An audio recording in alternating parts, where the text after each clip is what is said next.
Hi dear student, मैं Anoop sir और आपका एलबीएस शिक्षा संस्थान के यूट्यूब चैनल में हार्दिक स्वागत है। जैसा कि हम लोगों ने पिछले वीडियो में देखा था एक्सरसाइज पार्ट तीन निर्देशांक ज्यामिति। आज हम लोग डिस्कस करेंगे पार्ट 4 पर। तो पार्ट 4 हमारा दिया गया दो चर वाले रैखिक समीकरण। मतलब ऐसा समीकरण इस बार हमें मिलने वाला है जिसमें दो चर होंगे, जैसे x और y करके आया होगा, a b करके आया होगा, c d करके आया होगा।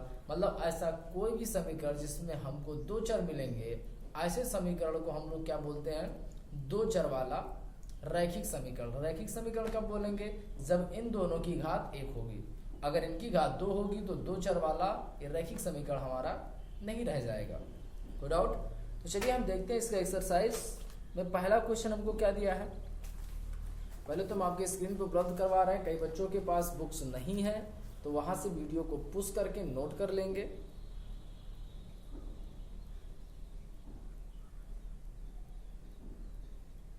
चलिए देखते हैं।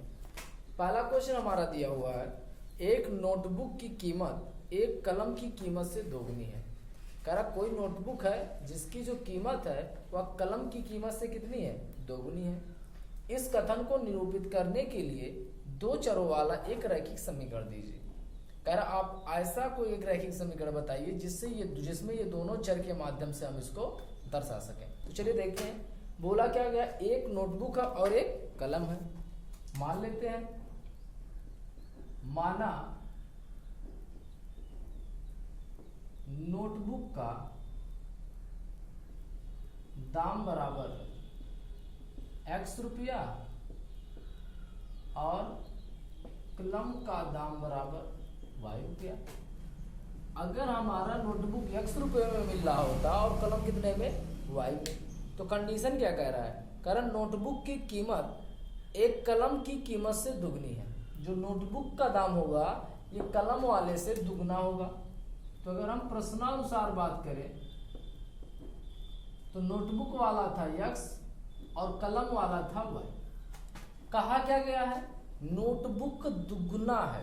नोटबुक कितना है? दोगुना है। किसका? कलम का। तो अगर हम कलम वाले में 2 से मल्टीप्लाई करा दें, अब दोनों इक्वल हो जाएंगे कि नहीं हो जाएंगे? या तो आप इसको इसी पे छोड़ दीजिए या ये इधर प्लस में इधर बुला लीजिए। तो x - 2y = क्या हो जाएगा? 0। कोई डाउट? तो इसको सॉल्व हमें करना नहीं है, बस इसको हमें इक्वेशन के माध्यम से दिखाना था। अगला क्वेश्चन देखते हैं। दूसरा क्वेश्चन दिया गया है, निम्नलिखित रैखिक समीकरण को ax + by + c = 0 के रूप में व्यक्त कीजिए और प्रत्येक स्थिति में a, b और c का मान ज्ञात कीजिए। पहला क्वेश्चन हमको दिया गया है 2x + 3y = 9.35 के ऊपर बार। कह रहा है इसको आपको करना क्या? a + b + c के रूप में पहले तो आप व्यक्त करो और फिर यहां से बताओ a, b, c का मान। तो चलिए यहां से 2x + 3y, या प्लस में था इधर आएगा, -9.35 के ऊपर बार = 0, या 2x + 3y प्लस -9.35 के ऊपर बार = 0 लिख सकते हैं।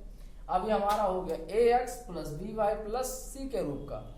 अब ये तो रूप तो हमारा हो गया। यहाँ से हमसे पूछा गया a, b, c का मान भी, तो हम लोग इसी की क्या कराएंगे? तुलना। किससे कराएंगे? ax + by + c = 0 से करने पर। तो आप ध्यान से देख के बताइए, यहाँ x का गुणांक हमारा क्या है? a और वहां पे 2। तो a = क्या मिलेगा? 2। y यहाँ से हट जाएगा तो b = हमको क्या मिलेगा? 3। और c = हमारा अचर पद कितना है? -9.35 के ऊपर बार। कोई डाउट किसी भी बच्चे को? तो हमें करना क्या है? जो भी इधर रहेगा सबको इधर बुला लेंगे। अगर माइनस में आ रहा है तो आगे प्लस लगा के उस माइनस को कोष्टक में कर लेंगे। कंपेयर कराएंगे, a, b, c की वैल्यू निकाल लेंगे। कोई डाउट? चलिए इसका हम दूसरा भी देख लेते हैं। इसका दूसरा क्वेश्चन हमसे बोला गया है x - y/5 - 10 = 0। ये क्वेश्चन दिया गया है। अब अगर हम इसकी बात करें तो यहां से सबसे पहले आप क्या लिख लोगे, x माइनस था, इसको हम प्लस करके -1/5 y कर दें, कोई दिक्कत, या -1/5 y को बाहर कर ले, प्लस इसको लिख ले -10 = 0। अब हमारा क्या हो गया, ax + by + c = 0। इसी की हम लोग क्या करा लें, तुलना। तो की तुलना ax + by + c बराबर 0 से करने पर a वाली वैल्यू यहाँ से क्या मिलेगी 1, b वाली वैल्यू यहाँ से क्या मिलेगी -1/5, c वाली वैल्यू यहाँ से क्या मिलेगी -10। कोई डाउट? तो इसी प्रकार से इसमें जितने भी क्वेश्चन दिए गए आप लोग सॉल्व करेंगे। जिसको जो क्वेश्चन नहीं आएगा वो नीचे कमेंट में जरूर लिख देगा कि हमको ये क्वेश्चंस नहीं आ रहे हैं, जिसपे अगले वीडियो में हम उसको ऐड करने की ज़्यादा से ज़्यादा कोशिश कर सकें। अगर आप लोग बताएंगे ही नहीं तो नोट कैसे होगा। तो इसी के साथ हमारा एक्सरसाइज 4.1 हो चुका है समाप्त। तो चलिए देखते हैं एक्सरसाइज 4.2। 4.2 में हमसे पहला क्वेश्चन इन्होंने बोला है कि निम्नलिखित विकल्पों में से कौन सा विकल्प सत्य है और क्यों। कौन सा विकल्प सत्य है और क्यों। पहला क्वेश्चन लिखा y = 3x + 5। पहला हमसे बोला गया है का एक अद्वितीय हल है या केवल 2 हल है या अपरिमित रूप से अनेक हल है। हमसे यही चीज पूछा गया है। तो ऐसे कंडीशन में अगर हम बात करें तो यहाँ पे x का हम चाहे जो वैल्यू लेके चले हमें y की वैल्यू निकलती चली जाएगी। मतलब अगर हम इनफाइनाइट जितने भी सोच सके हमारा सब कुछ हो सकता है। तो ऐसे कंडीशन में जो इसका आंसर होगा अपरिमित रूप से अनेक हल होगा। तो सॉल्व करने की जरूरत नहीं है, डायरेक्ट आप लोग टिक लगा लेंगे अपरिमित रूप से अनेक हल। अगला क्वेश्चन हमारा क्या दिया हुआ है, लिखा गया है निम्नलिखित समीकरणों में से प्रत्येक समीकरण के 4 हल दीजिए। हमें कितने हल देने हैं 4। दूसरा क्वेश्चन हमको बोला है 2x + y = 7। हमें इसके कोई 4 मान बताने। कितने मान 4। तो चलिए सोचते हैं। अब आपको अगर इसके वैल्यूज बताने हैं तो इस LHS को ऐसा कुछ करो कि RHS के इक्वल हो जाए। तो अगर हम एक वैल्यू क्या ले लें, x बराबर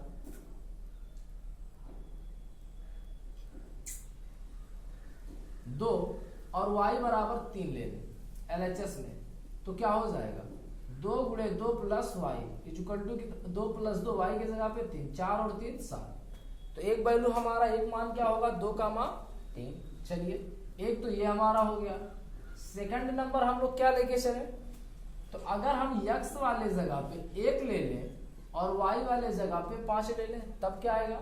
तो क्वेश्चन हमारा था 2x वाले जगह पे 1 + y वाले पे 5, 2 1 कम 2 5 और 5 कितना हो जाएगा 7। चलिए 2 मान हो गया।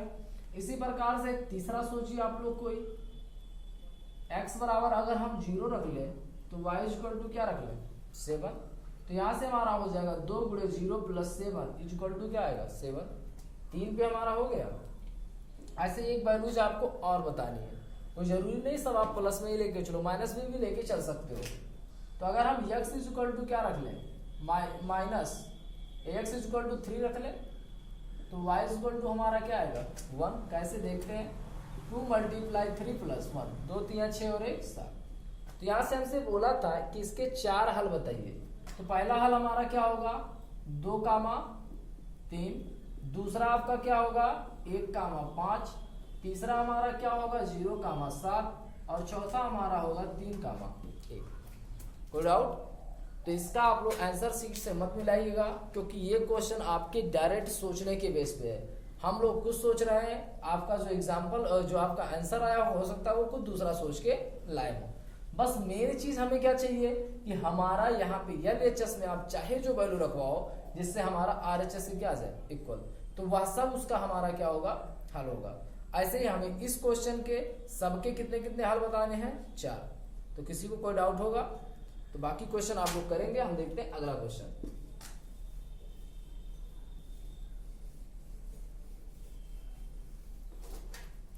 अगला क्वेश्चन हमारा दिया हुआ है, बताएं निम्नलिखित हलों में से कौन समीकरण x - 2y = 4 का हल है। तीसरा x - 2y = 4 का कौन हल है, ये हमसे पूछ रहा है कौन हल है।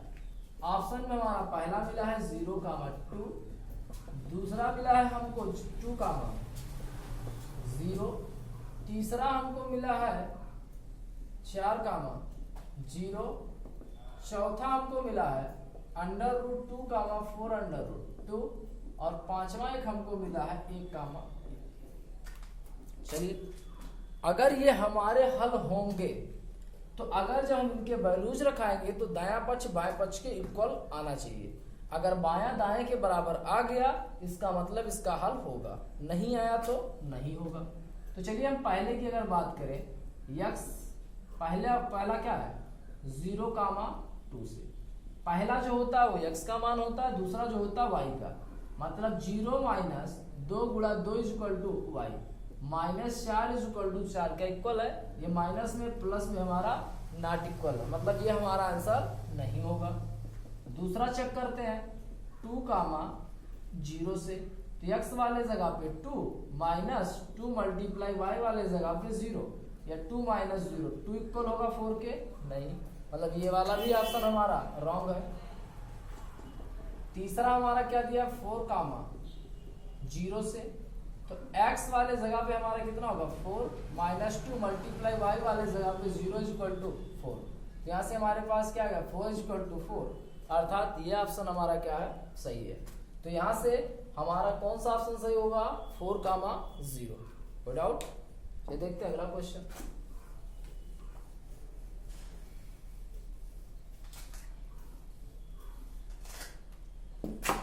अगला हमारा है चौथा क्वेश्चन, k का मान ज्ञात कीजिए जब x बराबर 2 और y बराबर 1 हो, और समीकरण हमारा क्या लिखा है 2x + 3y = k। ये दिया गया है 2x + 3y = k का एक हल हो। x वाले जगह पे 2 और y वाले जगह पे 1 रख के हमें निकालना k की वैल्यू। तो हम लिखेंगे x बराबर 2 तथा y बराबर 1 रखने, यहाँ से हो जाए 2 × 2 + 3 × 1 बराबर k। तो यहाँ से हो जाएगा 4 + 3 बराबर k, या 7 = हमारा हो जाएगा k। तो यहाँ से हमसे बोला क्या गया था k का मान।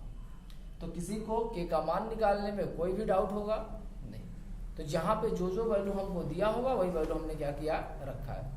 तो इसी के साथ एक्सरसाइज आपका 4.2 भी समाप्त हो गया। हम अगले वीडियो में देखेंगे एक्सरसाइज 4.3। तब तक के लिए